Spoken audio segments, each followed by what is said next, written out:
The man known to history as Alfred the Great was born at Wantage in Berkshire in the late 840s. The exact year of his birth is a matter of some dispute among scholars, though all are agreed it was sometime between 847 and 849, with most favoring the latter. Off of that, his father was Ethelwulf, meaning the noble wolf in Old English. In 839, Ethelwulf had succeeded his father as the King of Wessex, one of the major Anglo-Saxon kingdoms which ruled over 9th century England. However, despite being rulers of Wessex, the family quite possibly had a Kentish origin and were, in effect, to Wessex. In any event, the Wessex line of kings had not descended from father to son in the 8th century, and it was only in the early 8th century that the direct line was established, thus bringing Ethelwulf to power in 839. Alfred's mother was Osburh, the daughter of Oslac, the Pink-Kerner or butler of the Wessex royal household. Her father was an important officer in his own right and was descended from a family of Jutes, a small Anglo-Saxon tribe which had played a prominent part in the establishment of a political state. On the Isle of Wight, off the southern coast of England, one later chronicler described Osburh as a very religious woman and of noble character, and it is possible that Alfred took after his mother to a significant degree. There are no portraits of Alfred extant or images of him on contemporary coins from which we might glean evidence about his physical appearance, while near-contemporary written descriptions are uninformative, generally playing up his handsomeness by comparison with his contemporary rulers, without providing any major details of his actual appearance. Whether these general descriptions are accurate or not is hard to say with any certainty. Alfred was born into a medium-sized family.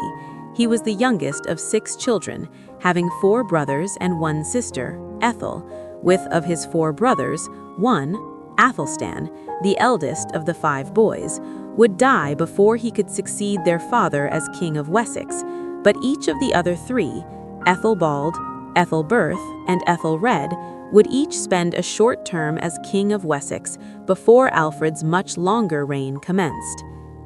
Given the paucity of sources for the early Middle Ages, it is perhaps unsurprising that we know little about Alfred's earlier life. The best contemporary or near-contemporary account of his life and reign by far is to be found in the Life of King Alfred, written by a Welsh monk by the name of Asser in the later years of Alfred's life. Asser knew Alfred personally and was a learned member of his court in the late 880s and 890s. Consequently, his biography is an invaluable account of the king's life, though one which needs to be handled with some caution in terms of tendency to exaggerate Alfred's achievements. The only comparably valuable source for Alfred's life is found in the early stages of the Anglo-Saxon Chronicle, a large series of annals on English history between the 9th and 12th century. These records are bulked out by numerous royal charters which have survived and other extraneous material of the time. Equally significant are Alfred's own considerable volumes of writings, some on philosophy and ecclesiastical matters, and some on the law, codes, and politics of late 9th century England.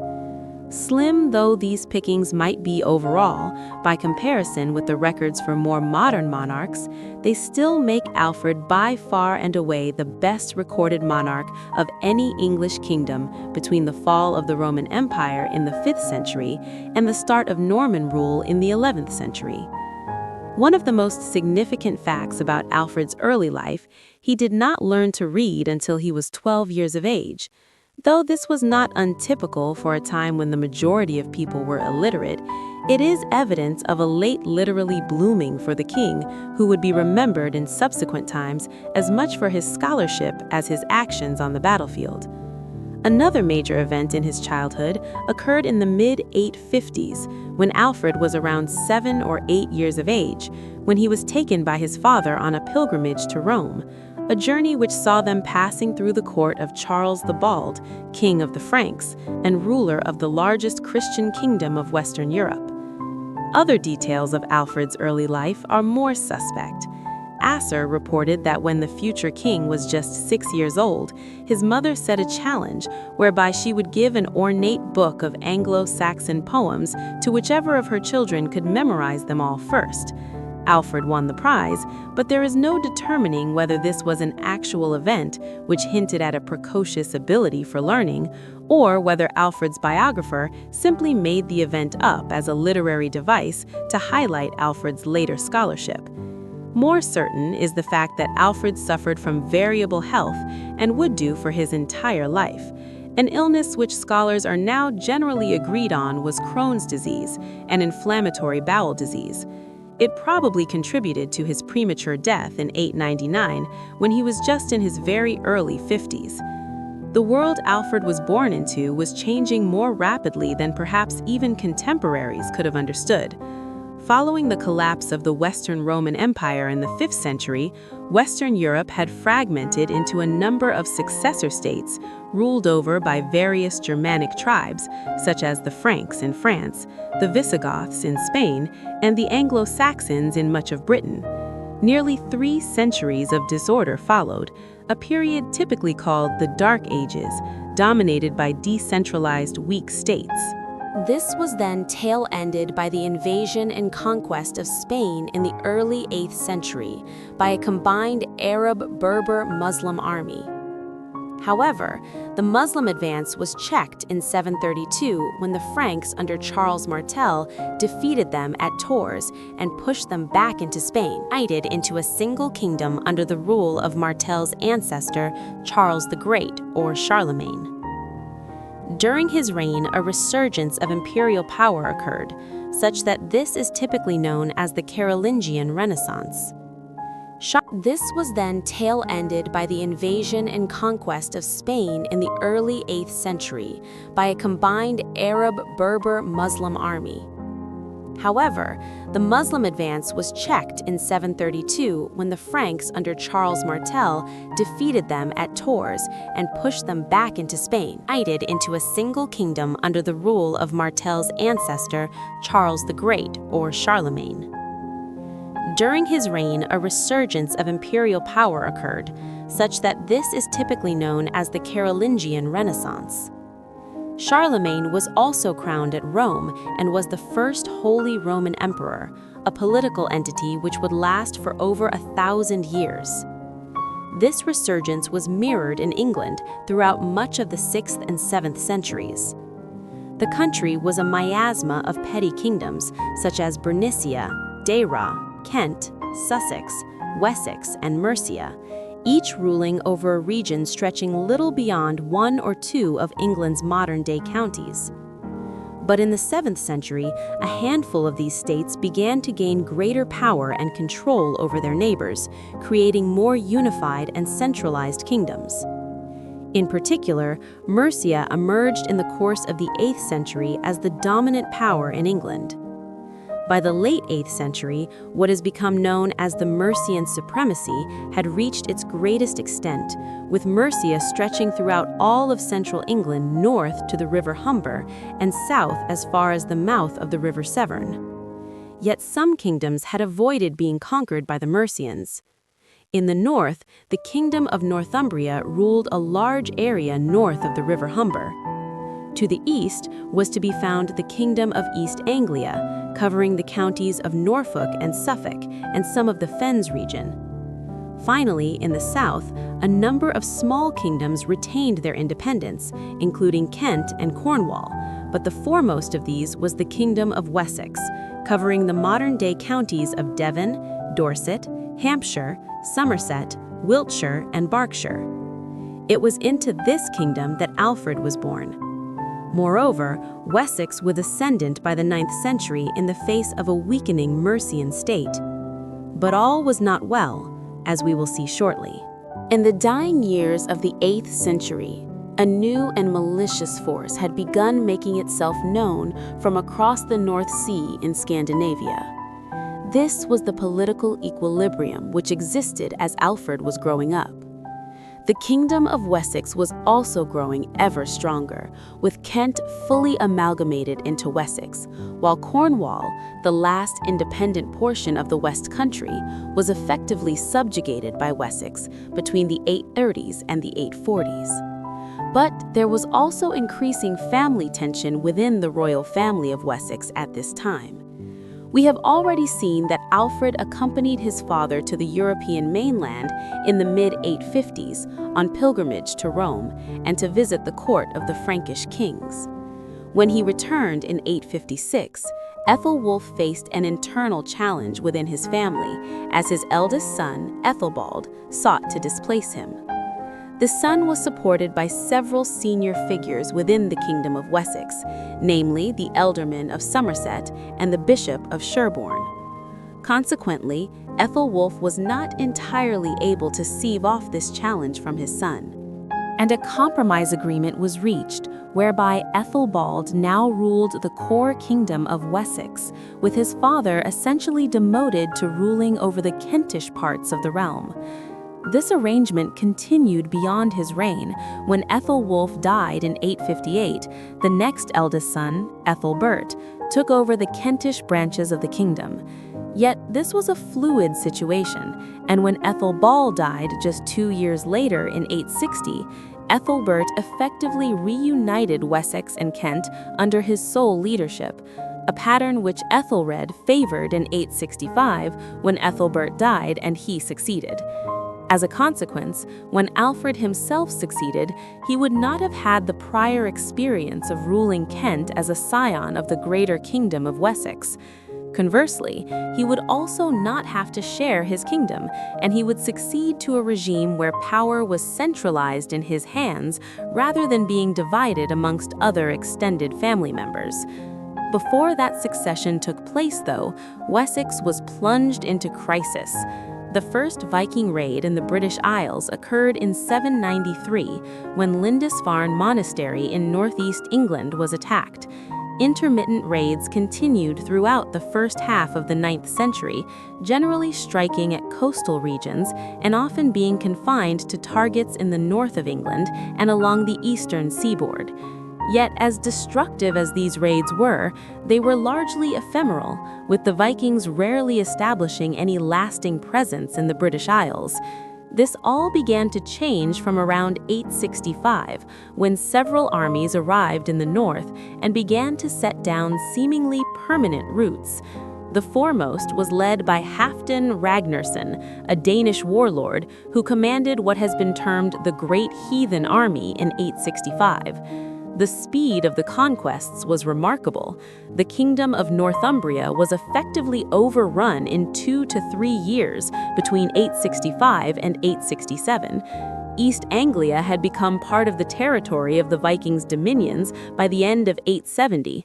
Simultaneously, the Kingdom of Mercia, the once predominant power in England, lost an extensive proportion of its territory in 868 and 869, though it maintained its independence for the present time. In some instances, the Anglo-Saxon rulers were allowed to retain their positions, albeit as vassals of the Danes, but gradually the main Viking leaders began to supplant them. With Mercia and East Anglia largely under their control by 870, the way was cleared for Halfdan to begin striking into the south of England.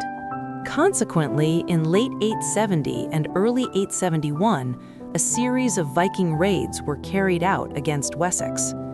Though the southern Anglo-Saxons were not entirely overmatched, several of these raids had been repelled with victories for Ethelred. As such, there were signs even before Alfred's succession that the Danes were certainly not invincible and would not be able to overrun Wessex with the same ease as they had Northumbria, East Anglia, and Mercia. That succession would come just weeks later in 871, as Ethelred's reign proved similarly brief to his older brothers. He died when he was perhaps as young as 25 or 26, of unknown causes, and although he left behind 2 sons, these were still in their infancy. Given the crisis aroused by the Viking invasions and the movement of the Danes southwards towards Wessex at the time of Ethelred's death in 871, the obvious decision was made. Alfred would be king, as he was the better choice to confront the crisis Wessex found itself in. That emergency would dominate the first years of Alfred's reign. The situation turned especially ominous in the spring of 871, as a new army of Vikings arrived from Denmark, led by a commander who would soon take up the position of King of East Anglia. His name was Guthrum. He would become the key figure amongst the Danes in the south for the next 20 years, as Halfdan Ragnarsson eventually turned his attentions towards eastern Ireland. Clashes were soon occurring again in southern England. Alfred won some and lost others. For instance, an encounter at Ashdown in the Berkshire Downs was a victory for Alfred, but other setbacks ensured that the Danes were soon able to make forays into the heartland of the Kingdom of Wessex itself, around Wiltshire and Hampshire. Then, suddenly, Guthrum simply decided to turn his attentions elsewhere.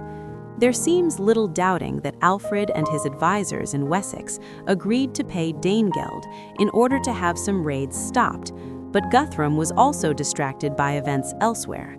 While Halfdan had reduced Mercia to a considerable extent, a portion of the kingdom had been left independent, and Guthrum now turned west to fully conquer this in 872. He would not resume his attacks on Wessex for several years, giving the Southerners a respite in which to regroup and giving Alfred an opportunity to begin introducing military reforms.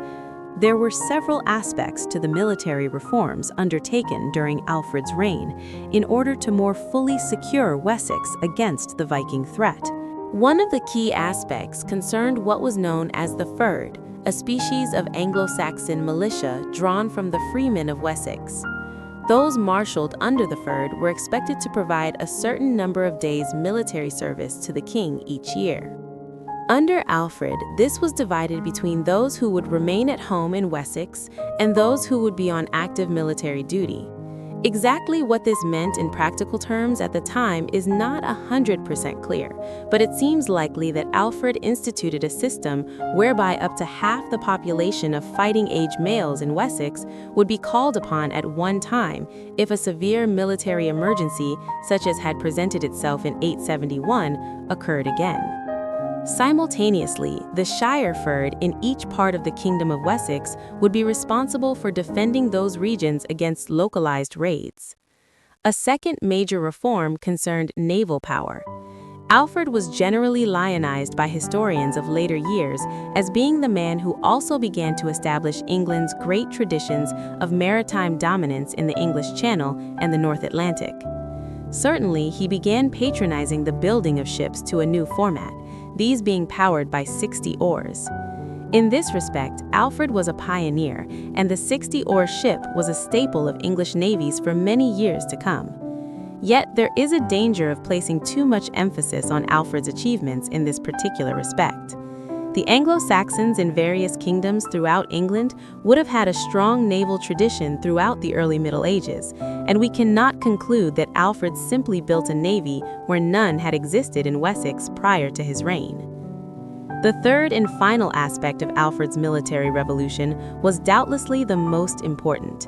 This lay in the field of fortification. In the course of his reign, a chain of forts was built throughout the Kingdom of Wessex.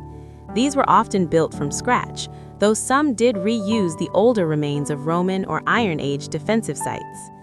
A burh, as these fortifications were termed, was built within 20 miles or so of every Saxon settlement within Wessex, with a particular proliferation in the coastal regions. Given this, it is clear that they were intended as refuge centers for the Anglo-Saxons of Wessex for times when Viking raids were occurring. To each of these burhs, there were then allotted a specific number of hides. These were a form of land measurement, but in this instance were being used to calculate how many men from the local surrounding region would have to provide service during the year in order to first build, then later both maintain and defend the burh. Extraordinarily, the system allowed for the mobilization of 27,000 men throughout the Kingdom of Wessex to serve in some capacity within the burh system. even if this figure was never fully mobilized, even half this number of men would have ensured that the burh system played a very considerable role indeed in securing Wessex against the Viking threat throughout Alfred's reign and beyond into the 10th century. We are extremely fortunate to have a detailed account of how the system worked. Found amongst the Cottonian manuscripts in the British Library in London is a document known as the Burghl Hydaje. This is an account of the chain of forts which were established through the burh system, together with details of the arrangements for their maintenance and defense. Although the Burghl Hydaje evidently postdates Alfred's reign, perhaps being of the 920s, internal evidence suggests it drew on an earlier version that had been in use during Alfred's reign itself. As such, it is a record of a complex system of administration being used to ensure the security of the entirety of southern England during Alfred's reign, while all these innovations were only just beginning. By the late 870s, whatever benefits they could convey were soon very much needed. In 874, Guthrum had completed the conquest of Mercia and installed a puppet ruler named Ceolwulf to rule over the region. With western England now pacified, he turned his attentions back southwards. In 876, Wessex, the only major power in England which still resisted the Danes operating from around the Cambridge region, came under renewed attack. A series of assaults were launched by Guthrum on Exeter. Clashes followed in this region for months to come, often with vague offers of peace and the swapping of hostages, and the paying of ransoms. During the course of these clashes, Alfred had the closest call of his reign. During the 12th night celebrations on the 6th of January 878, Gotham launched a surprise attack on Alfred's court at Chippenham in Wiltshire. Taken completely by surprise, the Wessex court. Alfred himself only narrowly escaped and ended up hiding in the marshes of Somerset for several weeks, with a small band of followers attempting to regroup and plan their retaliation. Meanwhile, Guthrum and his Danes had free reign throughout Wessex during the spring of 878. However, it would not last long. As the spring wore on, Alfred gathered his forces about him and was soon in the field, attempting to prosecute Gotham. This would culminate in a famous battle at Edington in Wiltshire in the first days of the summer. The Battle of Edington was the most significant military engagement fought by Alfred during his reign. It is typically understood to have occurred between the 6th and the 8th of May, 878, near the modern-day town of Edington in Wiltshire, and unfortunately, contemporary accounts of the engagement are lacking in precise details concerning what happened. Yet it seems plausible that Alfred's forces considerably outnumbered Gotham. The Danes in England were increasingly divided in the late 870s, and Gotham appears to have had little aid from Halfdan further north. Hence, Gotham's raiding party would have been smaller in size than previous. By way of contrast, Alfred had called up a levy on his way to Edington in early May and had recruited many more men from the counties of Somerset, Wiltshire, and Hampshire. As a consequence, he might have had a substantial numerical advantage at Edington when the battle commenced a week later. The details of the battle itself are equally thin on the ground. Indeed, we do not even know where exactly in the wider Edington area the battle actually took place. Of the engagement itself, we know from Asser's life that Alfred and his Anglo-Saxons used a dense shield wall against the entire force of Danes, leading to considerable loss of life before the invaders broke off. The army of Wessex then pursued them towards the fortress the Danes had occupied in the region at Chippenham. A siege now ensued for 2 weeks before the Danes, starving from a lack of resources, sued for peace. Victory at Edington paved the way for the negotiation of the most significant peace terms agreed upon between Alfred and a Viking lord during his reign. The Treaty of Wedmore was a capitulation by Gotham. Under the terms of it, the Danish king of East Anglia and 30 of his leading followers were forced to convert to Christianity. They were also to leave the lands of the Kingdom of Wessex and move back into the region beyond its northern periphery, effectively East Anglia. This was not an unheard of arrangement between the Anglo-Saxons and Danes, often resulting in little more than a temporary cessation of hostilities. But there is evidence that Wedmore was a more substantial and long-lasting peace agreement, and although he took his time in doing so, Guthrum did eventually bring his followers into East Anglia and largely honored the treaty. Years later, in the second half of the 10th century, the English kings were symbolically marking the anniversary of the Battle of Edington, indicating that people at the time and in the decades that followed ascribed considerable significance to the victory at Edington and the terms agreed at Wedmore.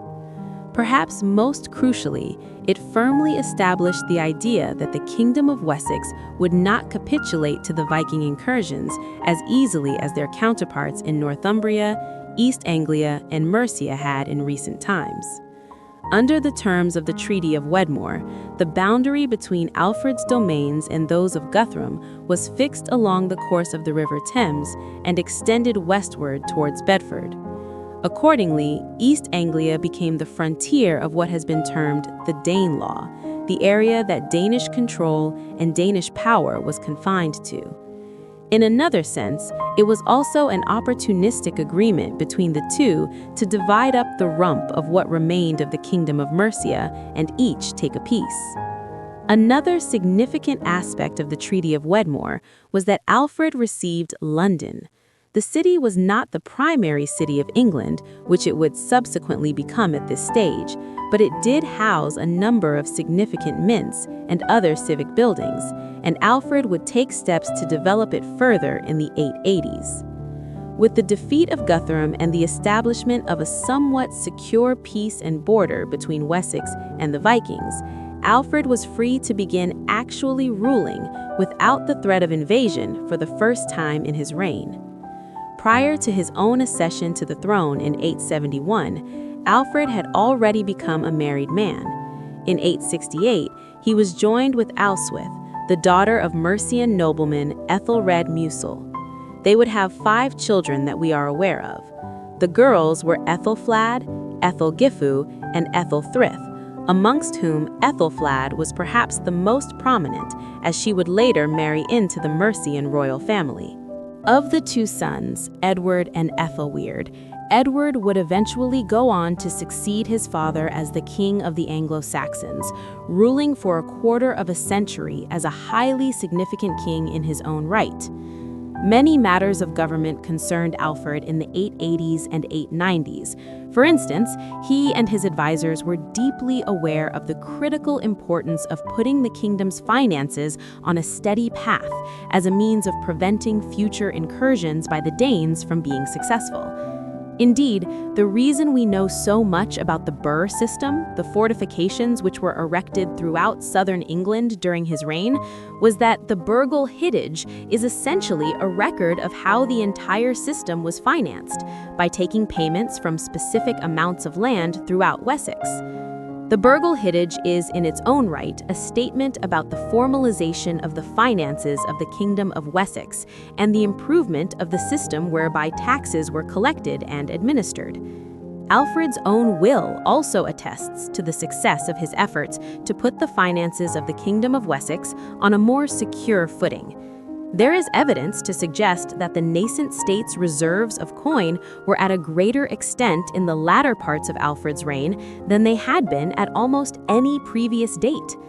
2,000 pounds of silver were distributed under the terms of his will, a huge sum which indicates the affluence of the Kingdom of Wessex by the end of the 9th century. How might we explain this sudden boom in the Wessex exchequer beyond the simple benefits of administrative reorganization? Some scholars have suggested that Alfred had a keen interest in developing the tin and silver mines of southern England, and these brought in some of the kingdom's additional revenues in the 880s and 890s. Similarly, the expansion of the kingdom would have generated additional revenue, notably the incorporation of the trading center of London into the Kingdom of Wessex. Increasing trade with the Vikings of the North Sea along the southern ports of England might also have brought in additional revenue. But it is clear that one critical plank of Alfred's increasing revenue stream in the 880s and 890s was that he was extracting his own bribes from the Danes to the north to stay out of his affairs. This is striking.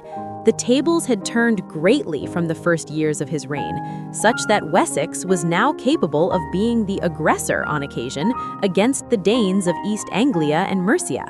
The affluence of the kingdom in the second half of the reign is most strikingly seen in the coinage issued during Alfred's reign.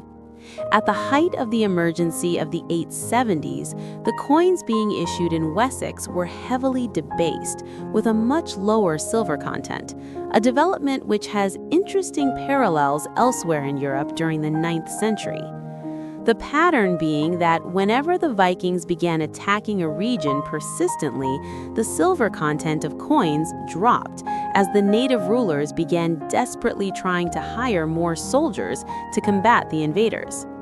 Yet this debased coinage in Wessex during the 870s quickly gave way in the 880s to a proper coinage with a pre-Viking silver content.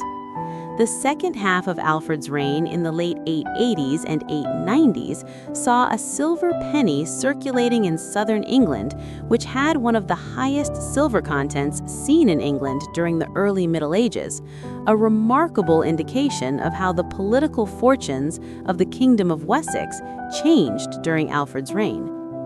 Part of this financial success was due to London having become a part of the Kingdom of Wessex as a result of the Treaty of Wedmore in 878. The Roman city of Londinium had perhaps a population of as many as 60,000 people at the height of the Roman presence in Britain between the 2nd and 4th centuries. It was almost entirely abandoned in the 5th century following the Roman withdrawal from the province in 410. It is unclear when the site began to be re-inhabited, but by the early 8th century, it was described by the Anglo-Saxon scholar Bede as a trading center for merchants from overseas. It benefited considerably from being under Mercian rule thereafter, with important mints for coins being located there. Despite this, the wars of the mid-9th century did disrupt the city.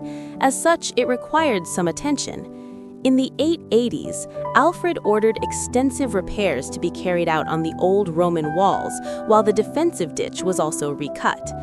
These effectively set the boundaries of the city for several centuries to come, and as with so much else in England, Alfred's reign started a process whereby London began to occupy a greater space in England's urban landscape.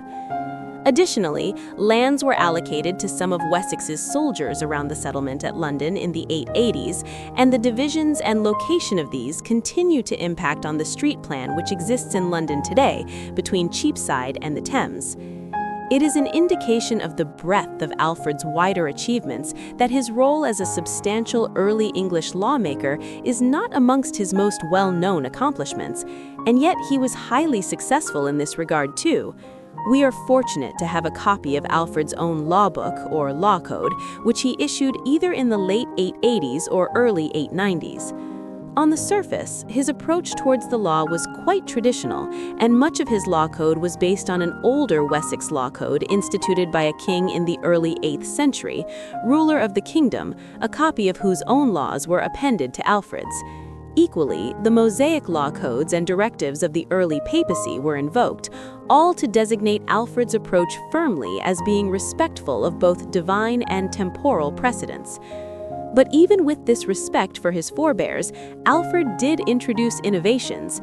The most significant was contained in an opening clause in which Alfred's law code discusses the keeping of oath and pledge. Here, the notion of what constituted loyalty to the ruler was being invoked throughout the law code. Loyalty to the king was closely associated with obedience to God and the passed laws, and as such, harsh penalties could be imposed for those who disobeyed the ruling power. Legal scholars have consequently argued that the origins of the crimes of felony and treason can be traced back to Alfred's law code.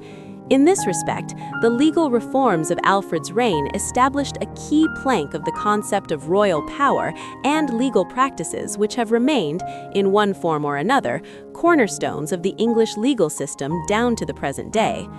Generally, for Alfred's reign, we are lucky to have had a wide range of documentary evidence which informs us about everything from the state finances and administration to the reform of the military to his patronage of scholarship.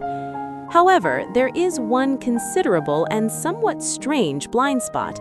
For his rule, we know very little about how the church fared.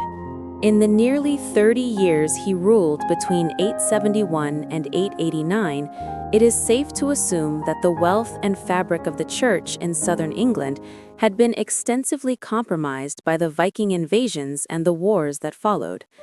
It is somewhat strange, then, that we do not hear of Alfred making any concerted effort to reform or rebuild ecclesiastical institutions during his time as king. He was certainly a pious ruler, but we do not see the activity which might have reflected this.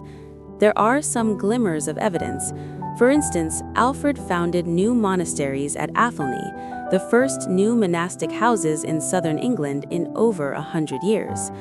Of course, this reticence to patronize the church too extensively may have been due to fears about the resumption of war with the Scandinavians and the possibility that churches and monasteries in the south of England would prove easy targets for the Danes of East Anglia or overseas Vikings if they once again went to war with Wessex.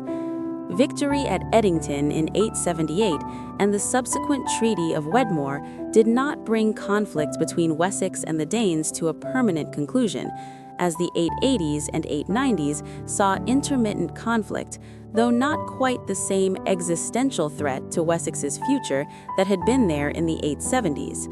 One particularly large outburst occurred from 892, but by this time, Alfred's military reforms and the burr system had taken such effect that the Danes found it much more difficult to penetrate into Wessex. Often, the clashes took the shape of engagements around the Thames, on the frontier between East Anglia and the northeastern extremities of Alfred's domains. Thus, this large initiative of the early 890s produced little tangible result for the Danes involved, a striking contrast to Halfdan's conquests in the late 860s and Guthrum's in the 870s. Thereafter, the Vikings in the wider North Sea region began to turn their attentions elsewhere, often to the northern regions of France, where they were carving out a large principality in the Normandy region. With the threat posed by the Danes reduced, though never entirely vanquished, Alfred was able from the mid-880s to turn his attention to his overriding passion, the development of a learned court at Winchester, the capital of the Kingdom of Wessex.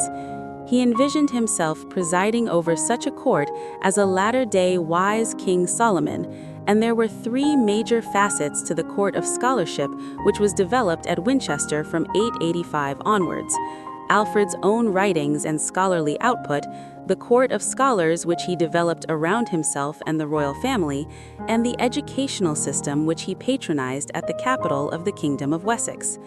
Perhaps the most remarkable aspect of Alfred the man, as well as Alfred the king, was the breadth of his own learning and scholarship. The extent of Alfred's extant works is very considerable indeed.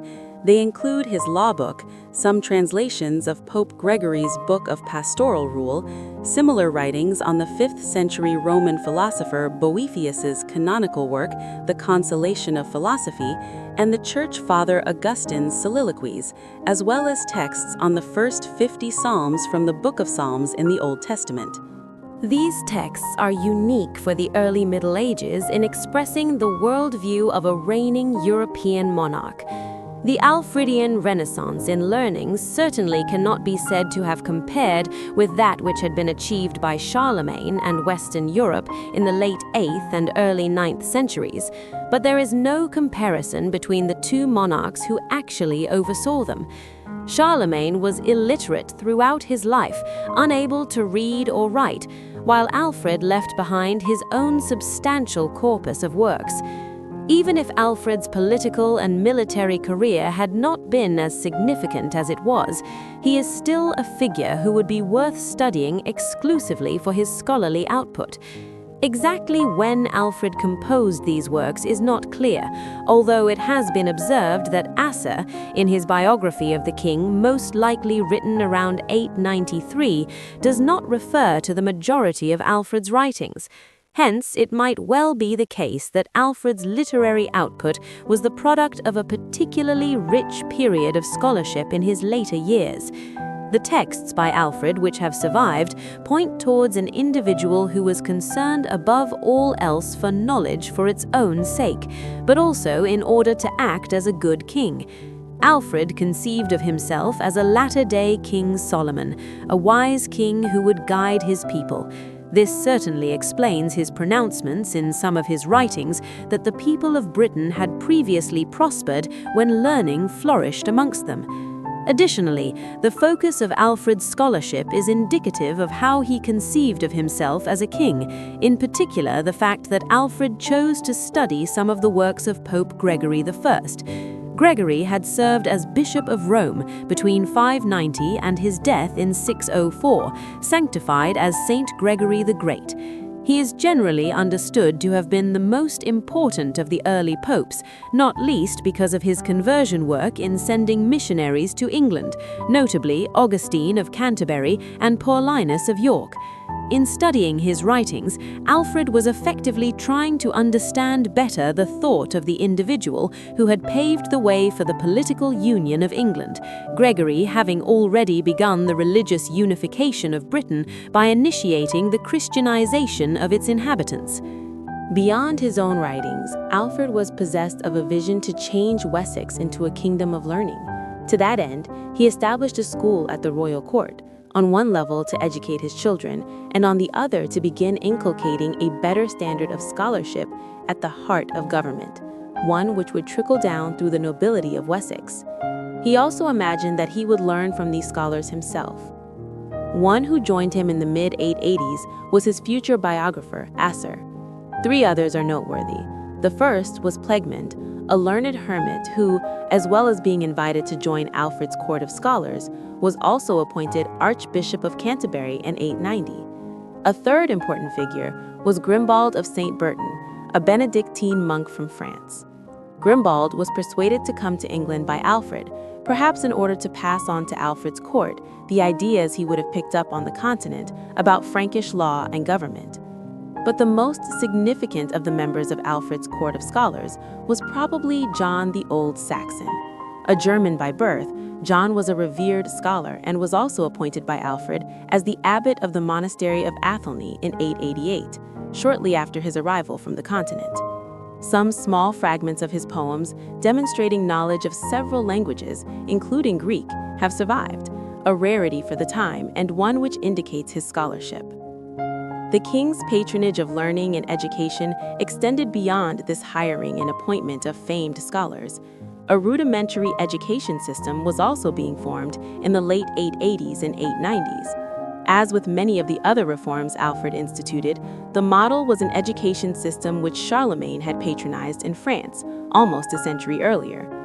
Alfred's school was at the royal court at Winchester.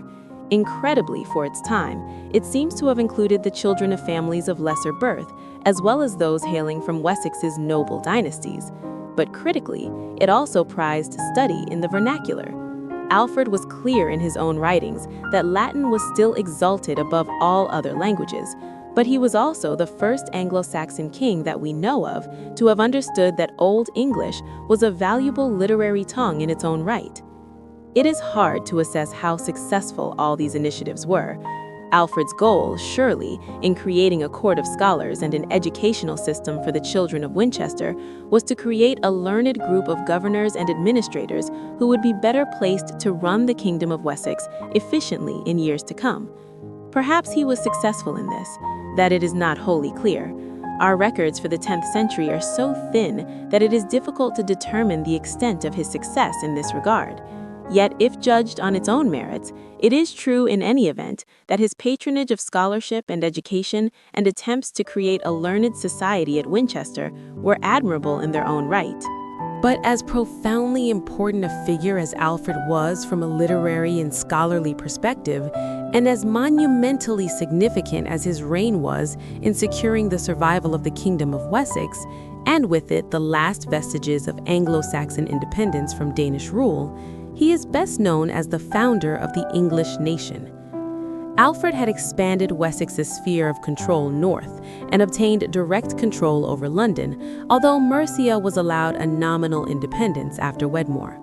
Moreover, an alliance of sorts was negotiated with many of the rulers of Wales, and as such, by the 880s, Alfred could lay claim to directly ruling over all of southern England and having a nominal control over much of the central parts of the country and suzerainty further west.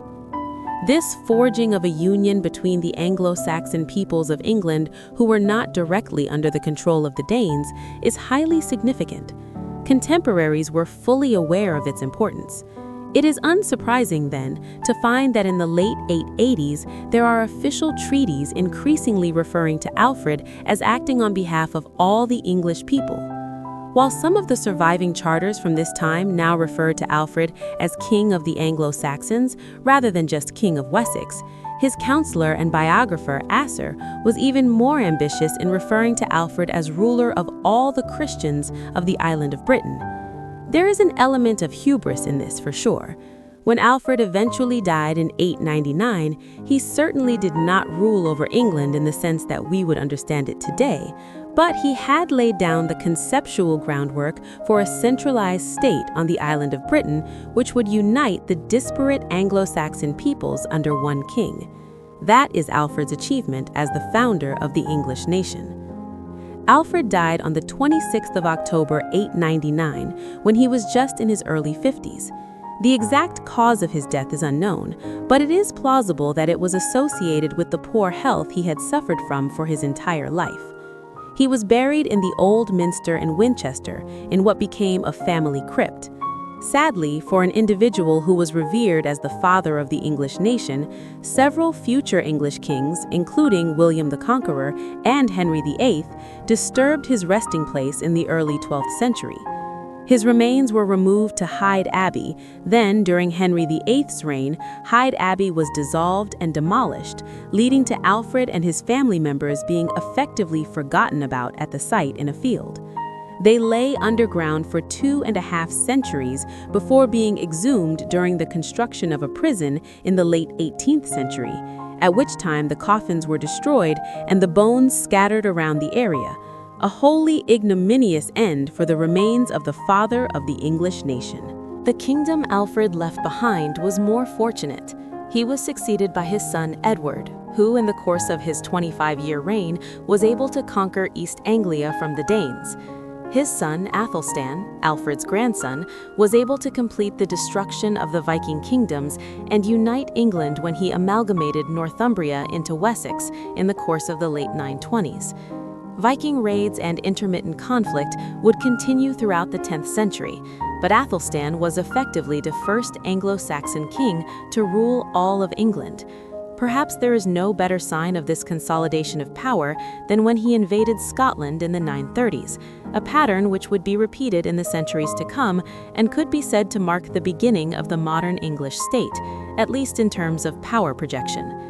There is no doubting Alfred's immense contribution to English history and the development of the English state. His first action as King of Wessex in the 870s was to finally stop the Viking incursions into England, which had largely destroyed the kingdoms of Mercia, East Anglia, and Northumbria further north.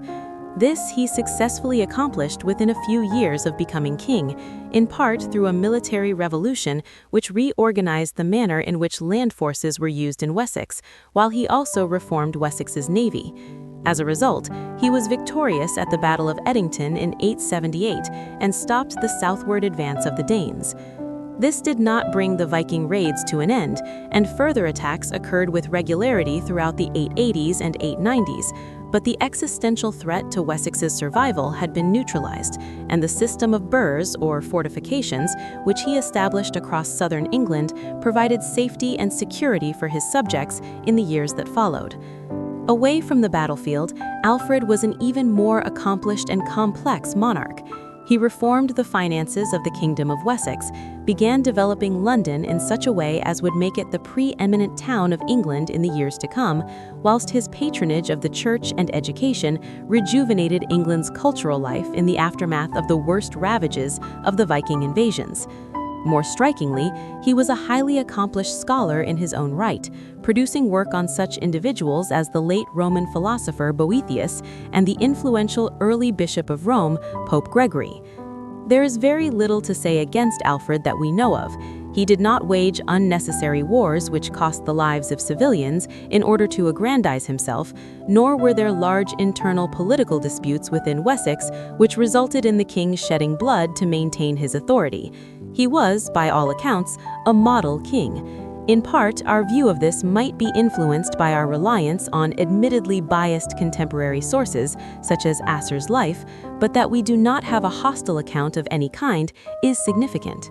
We must also consider the long-term legacy of his reign. By the time of his death in 899, the Kingdom of Wessex was being transformed into the state of England. It was Alfred's most lasting and greatest achievement that he not only managed to defend Wessex from the Danes during his reign, but by the end of it had established what had become the English state, one which endures in an admittedly vastly different form right down to the present day. What do you think of Alfred the Great? Is he fully deserving of the epithet the Great? Please let us know in the comments section. And in the meantime, thank you very much for watching. Hello guys, thank you so much for watching this video.